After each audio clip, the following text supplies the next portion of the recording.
you have an interest in horses and love learning more about horses, the horse industry, teaching, or even managing your own horse business, then you're in the right place. We would love you to join us on our mission, which is to improve the lives of horses around the world through the education of riders, handlers, and trainers. So get comfortable, listen in, and enjoy. This is another of our popular Listener's Choice interviews, which we're playing over the weekend. We've chosen the most popular interviews for you to select the Listener's Choice winner. If you're not sure how the Listener's Choice competition works, have a look at horsechats.com/choice for the rules and the leaderboard. Today's chat's been brought to you by International Horse College. International Horse College's motto is people safety and horse welfare, and you'll find this message throughout our chats. Registered Training Organisation number 31352. I'd like to introduce Elaine Russell. So Elaine's a specialist in equine facilitated learning. She's going to talk to us a little bit about her journey, about how she became involved with equine facilitated learning, and she's got a very special horse she'd like to tell us about, and just a few benefits of being involved within equine facilitated learning. So how are you today, Elaine? I'm very good, thanks, Glenys. Good. Now, Elaine, your favourite quote, what have you got for us? I think it would have to be by the man himself, Winston Churchill. Yes. It goes along the lines of, there is something about the outside of a horse that is good for the inside of man. I don't think you're the first person, actually, who's told me that that's their favourite quote, but I absolutely agree, and I'm sure in your specialty of equine facilitated learning that you'd find a lot of people would have to agree with you. I think that's why we find it so appropriate, because of what we do. Yep. Now, how did you actually get involved with equine facilitated learning? Was it something that started early? Tell us about, when you first got involved with it. I think it was more of a happy accident than a deliberate policy of looking for it. In the UK, we have a very structured kind of equestrian industry. You're probably aware of the British Horse Society. Yep. So a lot of what happens over there is governed by the British Horse Society. Now, I remember as a child hanging out at the local riding school, doing the usual, mucking out horses in exchange for riding anything that was available. I spent summer holidays trekking, as we call it, trail riding, in the Brecon Beacons in Wales and hanging around with horses. And I think it's more when we were left to our own devices as kids with the trekking ponies that we started to realise how smart these ponies were and what they could do and how we could get on a lot better with them if we stopped doing some of the things we were doing and tried something different. Mm-hmm. So I started off down the track of how do I get to understand what's going on for a horse and why does it make me feel good hanging around with horses? And that's really where I guess unconsciously I went looking for EFL, Equine Facilitated Learning. Yep. So I then tried a lot of alternative or natural horsemanship kind of things. And one day I came across a combination of natural horsemanship and combining that with people who weren't necessarily that horsey, certainly didn't want to compete, but just wanted to have a better relationship with their horse. And that was where I met a guy called Franklin Levinson. He originally from the US, and he had this thing where you combined people with horses in a different way, and everybody came out of it being better about themselves, including the horse.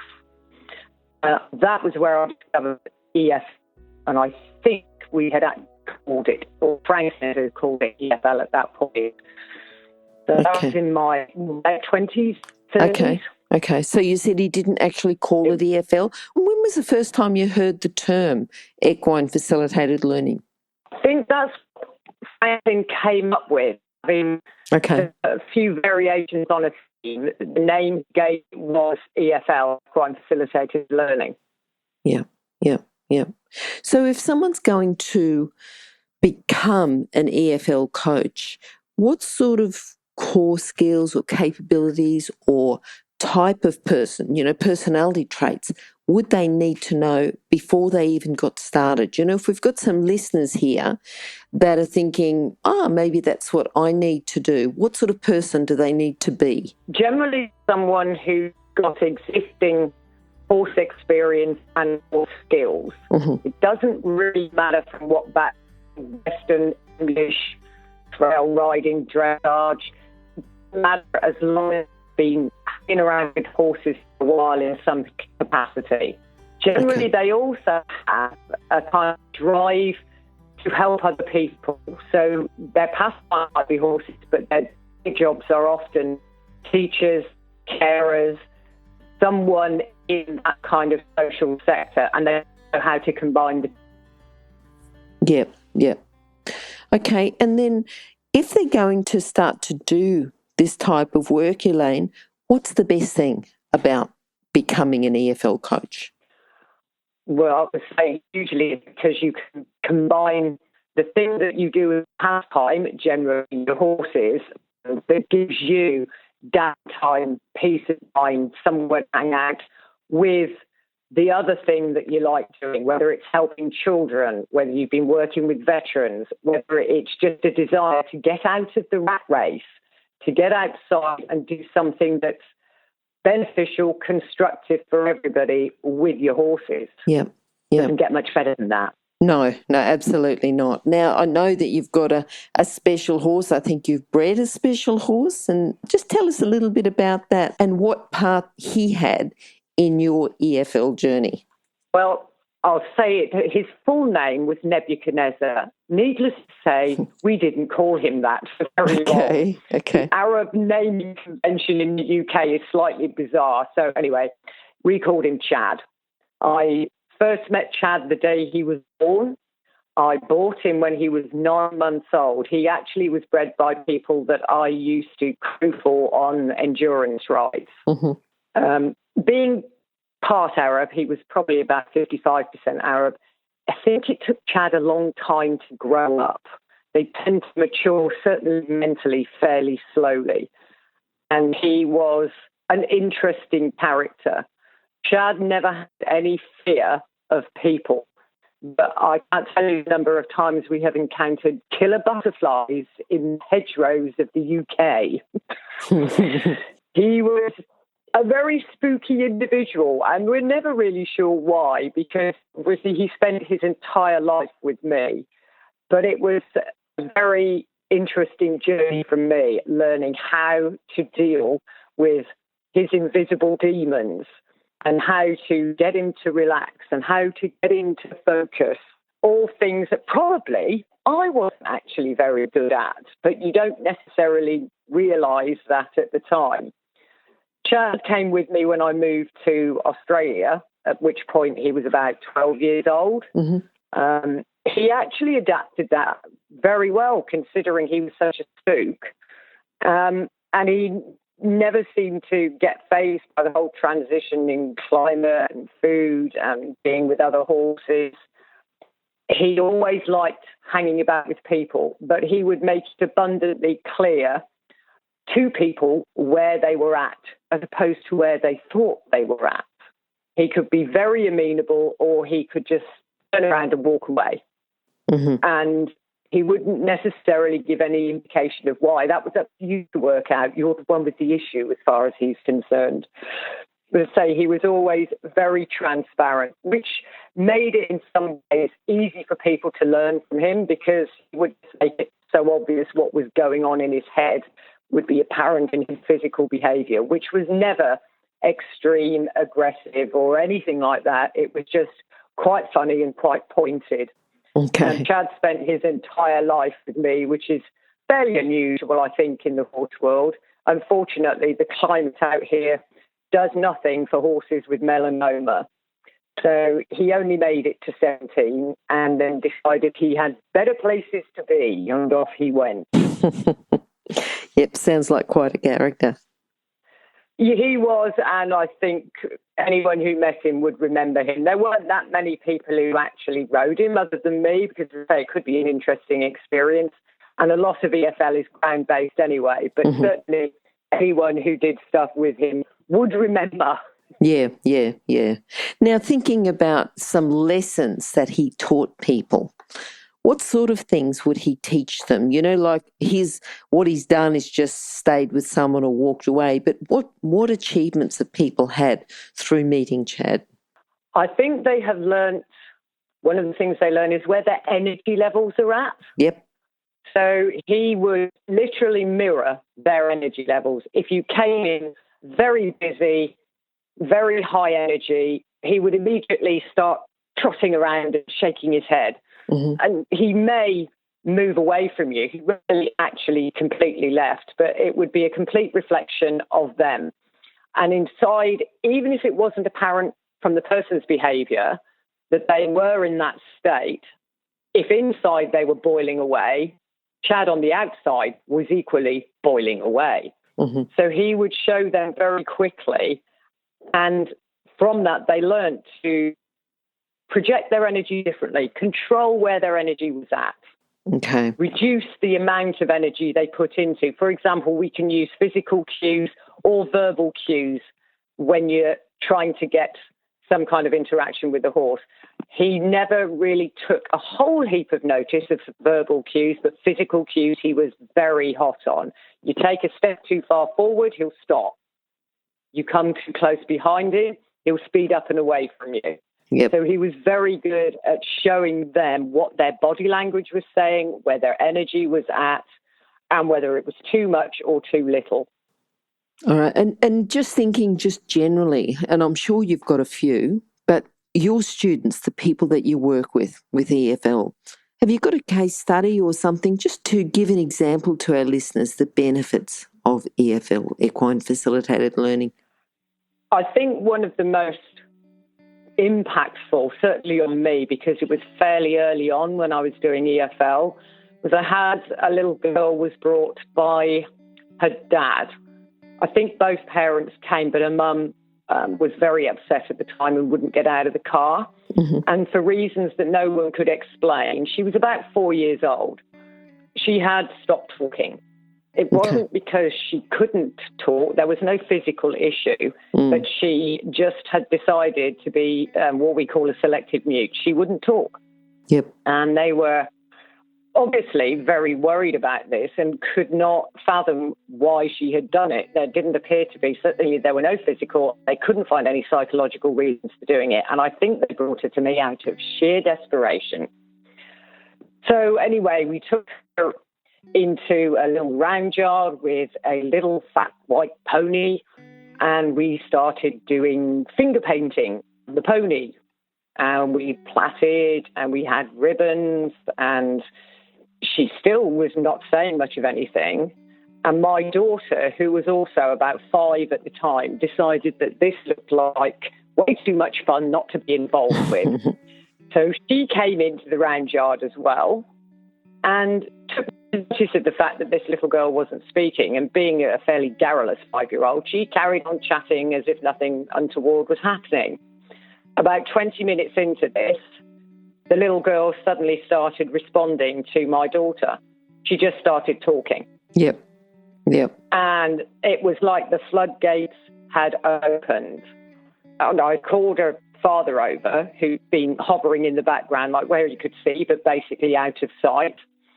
And she immediately ran up and wanted Daddy to come and see how pretty the pony was and what a princess they had all turned into. And he had to go and get the wife out of the car, and everyone was totally amazed, obviously apart from my daughter and the little girl who couldn't understand what all the fuss was about. Yes. She just wanted to go away and play ponies. Yeah. It was astounding. Yeah. And that's what happens. You don't know why. You don't need to know why. That's just how it goes. Yeah, very good.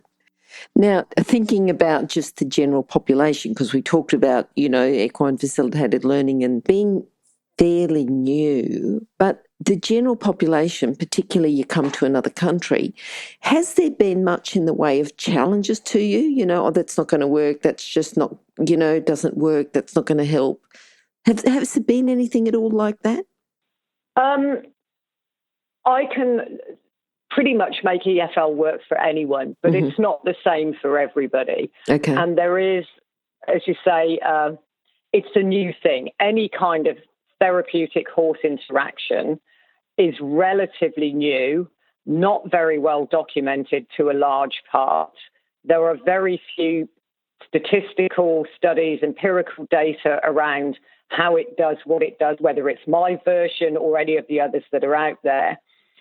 And I would guess that it's a little bit confusing for Joe Public. Like, if they want to try this stuff, what is it? How does it work? Who do we go to?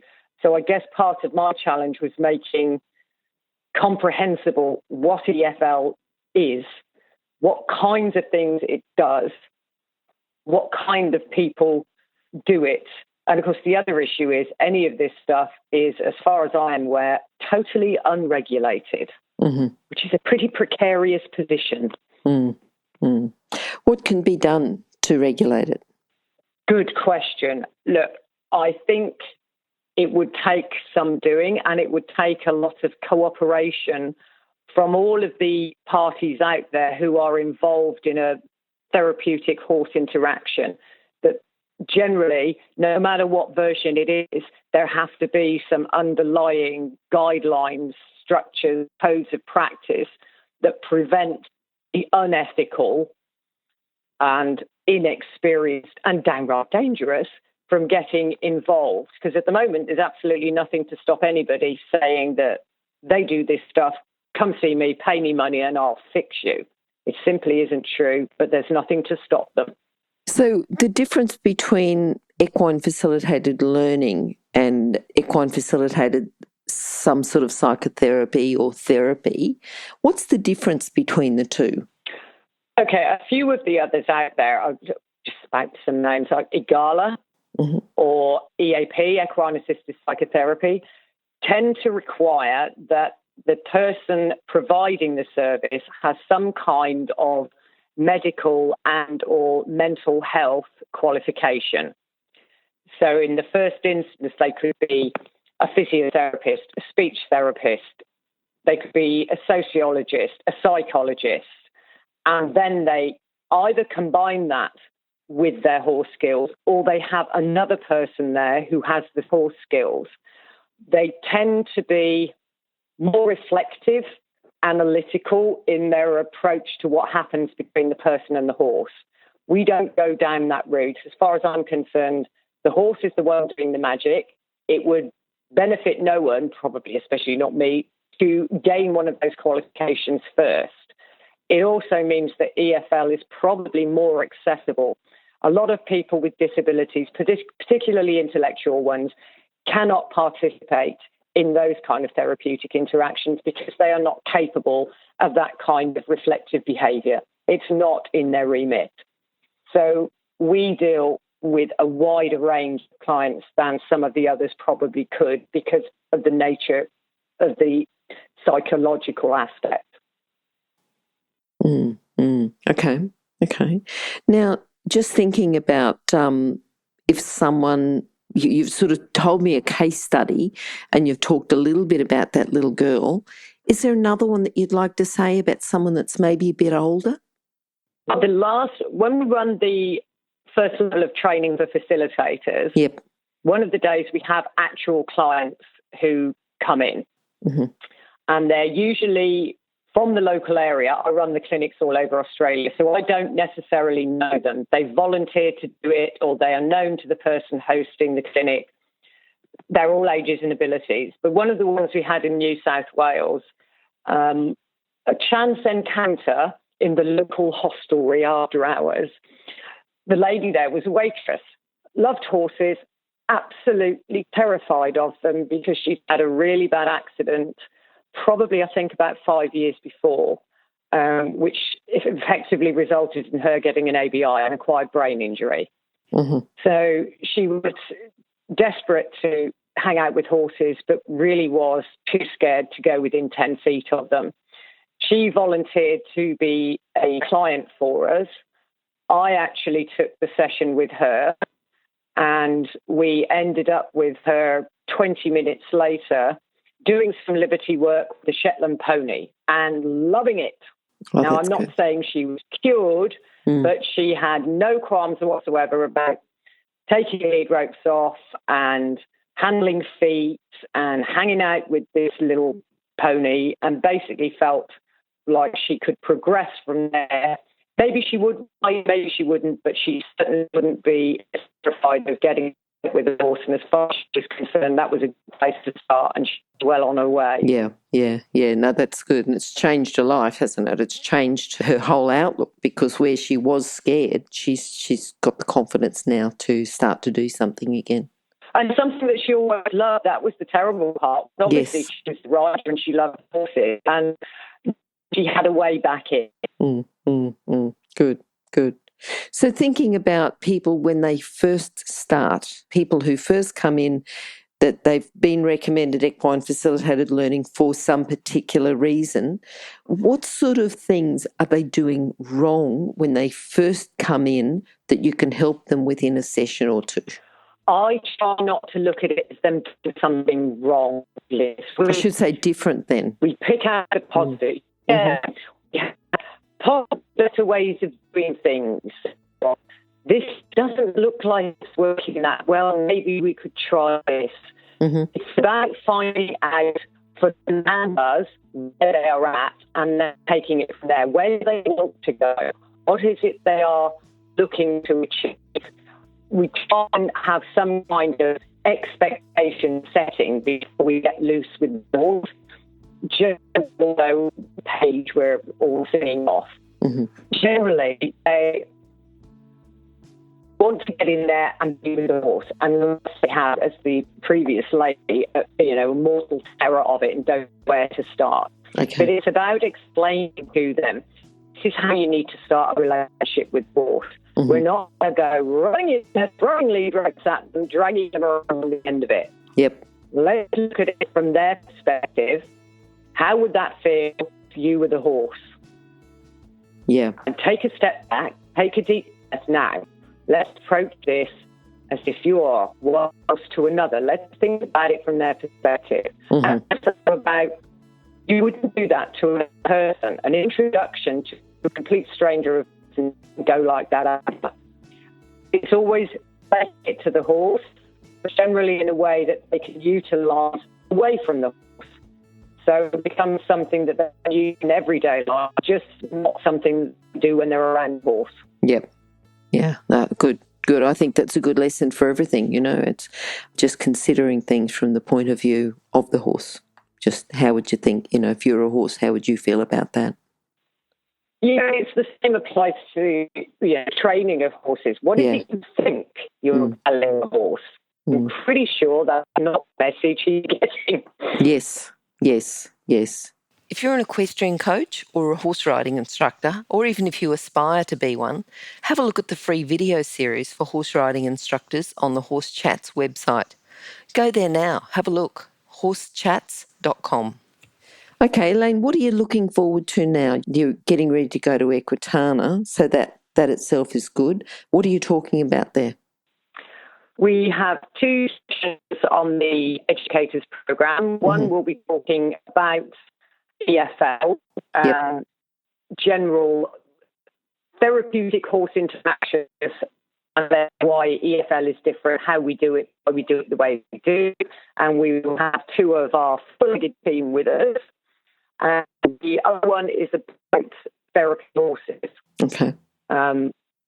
What is different about a horse from any other horse? How do they look? What makes a good one? And those are the 2 sessions that we're doing. It's all around something to do with horses that is totally not. Yeah. Which, let's face it, most of them are about some form of competition or another. And we are not. It's just something different. And it's a way for less horsey, non-horsey partners of horse people to get involved in stuff that doesn't involve them chasing ribbons. Really. Yep. That's good. All right. So, Elaine, just thinking about if you were going to summarise your philosophy with EFL, what would you say if you were just summarising it all up? I guess it's about walking your talk. For you, for the horse, for the client, and you have to do it with honesty and integrity, because horses are very good at spotting lies, deceit, incongruence, and they will tell you all about it. But if you don't bring any of that to the party, all you get is some good experiences and a lot of learning. Good. Whether you're the client or the facilitator. Yes, and I think it's the experience of going through that too. You realise how much you can learn. Yeah, there is a whole heap more, probably that a lot of horse people never thought about before, because it's something that gets bypassed a lot if you're in the competitive world. Nobody probably spends much time on the ground. Nobody really tries to think like a horse for very long. You're too busy with too many horses and too much other stuff to do. But it would help enormously. They would get something out of it. Everybody does. That's why we love EFL. Okay, Elaine, now if people would like to contact you about EFL, any questions or anything they need, what's the best way to contact you? You can email, which would be info@efl.net.au, or mobile phone 0457 705 089. We have a Facebook page if you just want to have a look. We have a website, similar, more of the same information on there, but we're always happy to talk about what we love. Wonderful. And I'm sure that, when things have settled down after Equitana, you'll have a little bit more time and we might be able to get you back on to speak in a little bit more depth in some of these areas. That'd be really good. Oh, love to, Glenys. If I survive Equitana, I'm more than happy to. Okay, then. Love to talk to you about the 10 point, as a little bit more about the type of horses that you look for within EFL as well. Absolutely. Perfect. All right, we'll look forward to chatting to you again, Elaine. Thanks for the time today. Bye-bye. If you've enjoyed this chat, then please comment, rate and subscribe. If you'd like any changes or recommendations for guests, then please contact us through horsechats.com. And while you're online, have a look at the government-accredited courses at internationalhorsecollege.com. Registered Training Organisation 31352. Remember that our comments and instructions are general in nature and do not take into consideration your individual horses or your individual ability and circumstances. If you enjoyed this podcast, then please leave your comment below.